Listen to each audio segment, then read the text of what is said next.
పాటలు లేకపోతే నా గెలిపే లేదనుకున్నారు.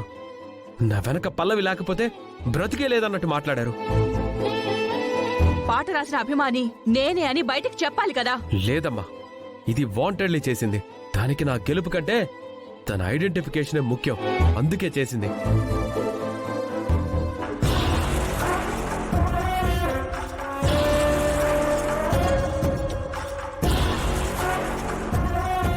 మంచికి పోయినా చెడెదురవ్వడం అంటే ఇదే అనుకుంటా కదా ఆంటీ. అవును, ఈ సామెతకి పల్లవినే ఎగ్జాంపుల్ గా చూపించొచ్చు. ఏంటే అలా చూస్తున్నావు? నువ్వు మంచి చెయ్యాలనుకున్నా తిరిగి నా కొడుకు నిన్ను చీ అన్నాడనా? అనాలే, అదే కదా మాకు కూడా కావాల్సింది. అయితే ఇదంతా మీరు కావాలని చేశారా?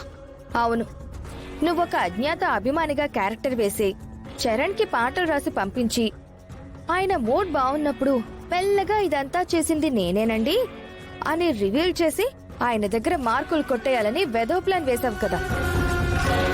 నీ ప్లాన్ ని తెలివిగా తిప్పికొట్టావు. దాంతో ఏముంది? నా కొడుకు దృష్టిలో నువ్వో పెద్ద మోసగత్తెవైపోయావు.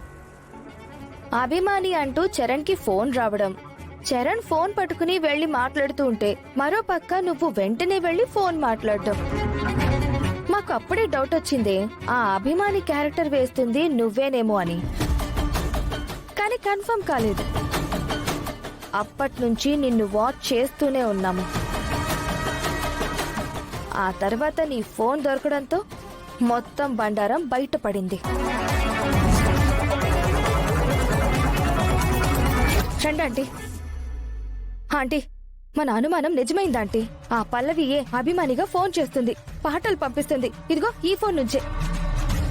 అయితే ఇప్పుడే చరణ్ కి చెప్పేద్దామంటే. వద్దు, ఇక్కడ చెప్పడం కరెక్ట్ కాదు. ఎటు కాంపిటీషన్కి వెళ్తున్నాం కదా, వెళ్ళని.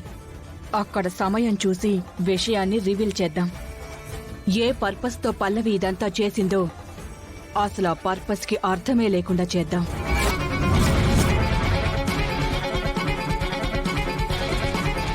ఎందుకత్తయ్య నేనంటే ఎంత కోపం మీకు? దానికి ఒక కారణమేంటే కొన్ని వందల కారణాలున్నాయి. అన్నీ నీకు తెలిసినవే కదా. ఒక పక్క నువ్వు, మరో పక్క గుండమ్మ, ఇద్దరూ కలిసి పెళ్లి పేరుతో చరణ్ జీవితాన్ని నాశనం చేశారు. ఒక పక్క నుంచి చరణ్ నువ్వంటే నాకు ఇష్టం లేదని చెప్తున్నా ఎప్పటికప్పుడు చరణ్ నీ వైపుకు తిప్పుకునే ప్రయత్నం చేస్తూనే వచ్చావు.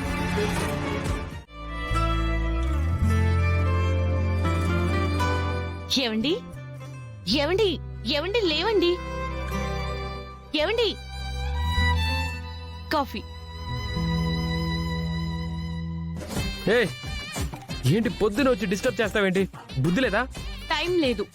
మీరు జిమ్ కి వెళ్లే టైం అవుతుందండి. నీ చేత్తో కాఫీ ఇస్తే నేను తీసుకోను. పోనీ పాలు తీసుకురమ్మంటారా? ఏంటి కామెడీ చేస్తున్నావా? కాఫీ డీలు అందించేస్తే కరిగిపోతాను అనుకుంటున్నావా? పోనీ ఏం చేస్తే మీ మనసు కరుగుతుందో చెప్పండి, అదే చేస్తాను.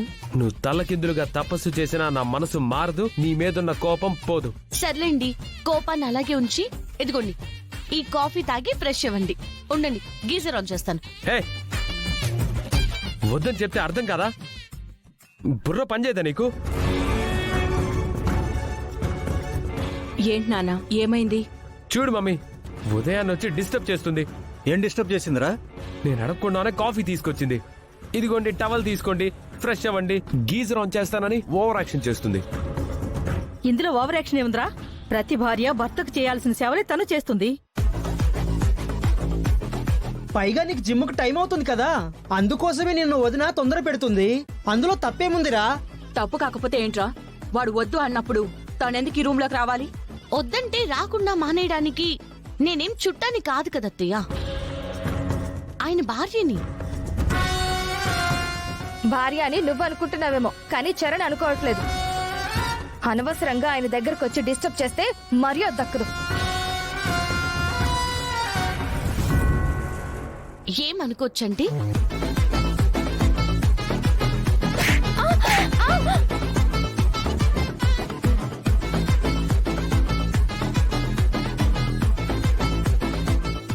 నన్ను కొడతావా? మరి మధ్యలో దూరి మాట్లాడుతుంది నువ్వే కదా. ఓహో, అత్తయ్య గారు కూడా మాట్లాడారు, ఆవిడ్ని కొట్టమని హింటిస్తున్నావా?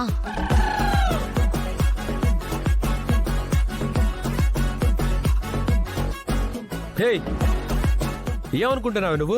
తన మీద చేయి చేసుకోవడం ఏంటి? తన మీద చేయి చేసుకోవడం తప్పు అంటున్నారు. మరి భార్యాభర్తల గొడవలోకి మధ్యలో దూరి ఇష్టం వచ్చినట్టు మాట్లాడడం తప్పు కాదా? ఏయ్, ఏంటే నా ముందే దాన్ని కొట్టి వార్నింగ్ ఇస్తున్నావు? సరే అత్తయ్య, మీరు కొంచెం పక్కకెళ్తే మళ్ళీ స్టార్టింగ్ నుంచి మొదలు పెడతా. చూడండి అత్తయ్య, నేనేదైనా తప్పు చేశాననుకో, అత్తగారిగా నన్ను దెబ్బ కొట్టే అధికారం కానీ, నన్ను ఒక మాట అనే అధికారం కానీ మీకుంటుంది. మరి ఇప్పుడిది తప్పు మాట్లాడింది కదా, అక్కగా దీన్ని సరిదిద్దాల్సిన బాధ్యత కూడా నాదే కదా. అందుకే కొట్టక తప్పలేదు. ఎన్నిసార్లు చెప్పినా తనకు అర్థం కావడం లేదు. అందుకే చెప్పడం అనవసరమని పీకడం మొదలుపెట్టా.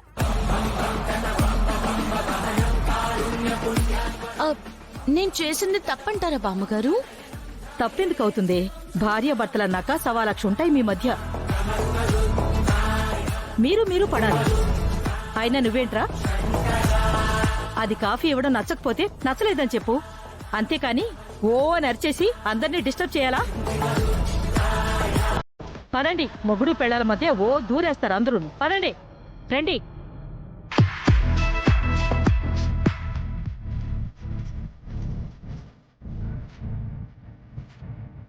ఏమండి, మీకు జిమ్ కి టైం అయిపోతుందండి. నాకు తెలుసు, నా కళ్ళేం పోలేదు.